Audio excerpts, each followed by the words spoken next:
তো hello guys, আপনারা যখনই গ্রাম পঞ্চায়েতের এখানে ফর্ম ফিল আপে আপনারা রেজিস্ট্রেশনটি কমপ্লিট করার পরে লগ ইন করে নিয়েছেন এবং তারপরে আপনাদের যে ডিটেলস গুলো এখানে দিচ্ছেন, আপনারা এই জেনারেল ইনফরমেশন এই অপশানে যদি ক্লিক করে নেন এবং তারপরে এখানে এডিট অপশানে ক্লিক করে নিয়ে আপনারা কি করছেন, এখানে সমস্ত ফিল আপ করে দেওয়ার পরে যখনই এখানে আধার নম্বরটি দিয়ে এখানে সেভ করে দিচ্ছেন, অনেকের ক্ষেত্রে এই প্রবলেমটি হচ্ছে যে selected Aadhaar number is already associated with other profile.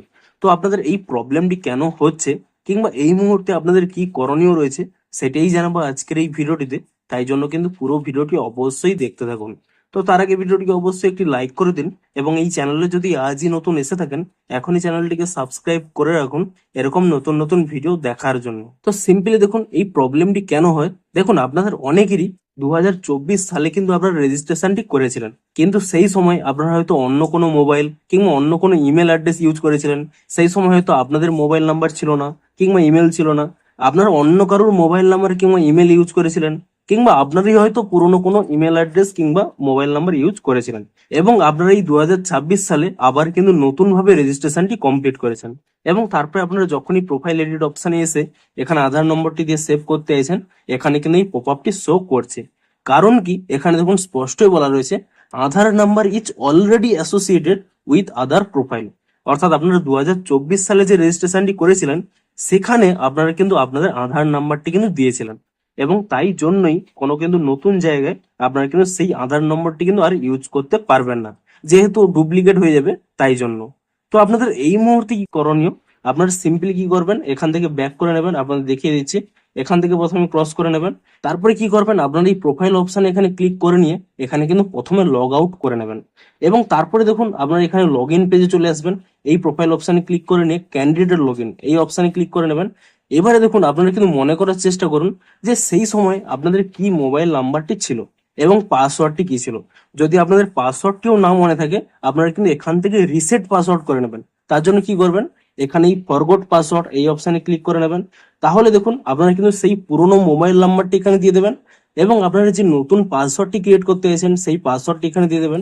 পুনরায় কিন্তু সেটিকে কনফার্ম করার জন্য আরো একবার এখানে পাসওয়ার্ডটি দিয়ে দেবেন এবং তারপরে কিন্তু এখান থেকে ডেট অফ বার্থটি সিলেক্ট করে নেবেন। প্রথমে দেখুন আপনারা এখানে ইয়ারটি সিলেক্ট করে নেবেন, আপনাদের কোন ইয়ারে জন্ম। তারপর এখান থেকে মান্থ সিলেক্ট করে নেবেন। তারপরে কিন্তু এখান থেকে ডেট সিলেক্ট করে নিয়ে এখানে কিন্তু সেট করে নেবেন এবং তারপরে কি করবেন, এখানে চেঞ্জ পাসওয়ার্ড এই অপশানে ক্লিক করে নিয়ে আপনারা কিন্তু পাসওয়ার্ডটি চেঞ্জ করে নেবেন এবং আপনাদের সেই পুরনো আইডিতে অর্থাৎ পুরনো যে রেজিস্ট্রেশনটি করেছিলেন তাতে কিন্তু লগ ইন করে নেবেন এবং তাতে লগ ইন করে নেওয়ার পরে তারপরে কি করবেন, আপনারা কিন্তু সেই প্রোফাইলেই আপনাদের প্রোফাইলটি কিন্তু কমপ্লিট করুন। আপনাদের একই আইডি কিংবা একই আধার নম্বর ইউজ করে আর কিন্তু নতুন অ্যাকাউন্ট কিন্তু ক্রিয়েট করতে পারবেন না। এবারে ধরুন অনেকের ক্ষেত্রে এই প্রবলেমটি হচ্ছে আপনারা কিন্তু 2024 সালে হয়তো রেজিস্ট্রেশনটি করেননি কিংবা এর আগেও কোনোদিন করেননি, তবুও আপনাদের কিন্তু এই প্রবলেমটি হচ্ছে। তারা কি করবেন, তারা দেখুন একটি কিন্তু কমপ্লেন রেজ করুন। আপনারা এখানে দেখুন 3 লাইন পেয়ে যাবেন, আপনি সেই 3 লাইনে ক্লিক করে নেবেন। এখানে দেখুন একটি অপশন রয়েছে কন্ট্যাক্ট আস বলে, এই অপশন এখানে ক্লিক করে নেবেন এবং তাহলেই দেখুন এখানে কিন্তু আপনাদের যেগুলো ফিল আপ করতে বলছে, প্রথমে আপনাদের এখানে নাম দিয়ে দেবেন, আপনাদের ইমেল অ্যাড্রেসটি দিয়ে দেবেন এবং সাবজেক্টটি দেবেন যে আপনাদের যে প্রবলেমটি হচ্ছে Aadhaar number is associated with another profile তা এখানে দিয়ে দেবেন এবং এখানে কিন্তু মেসেজে লিখে দেবেন যে আপনাদের কি প্রবলেমটি হচ্ছে, যে আপনারা আগে কোনোদিনই রেজিস্টার করেননি তবুও কিন্তু আপনাদের এই প্রবলেমটি হচ্ছে সেটি কিন্তু আপনারা এখানে লিখে দেবেন এবং তারপরে এখানে যে একটি ক্যাপচা রয়েছে সেই ক্যাপচারে লিখে দিয়ে আপনারা কিন্তু এখানে সেন্ড মেসেজ করে দেবেন।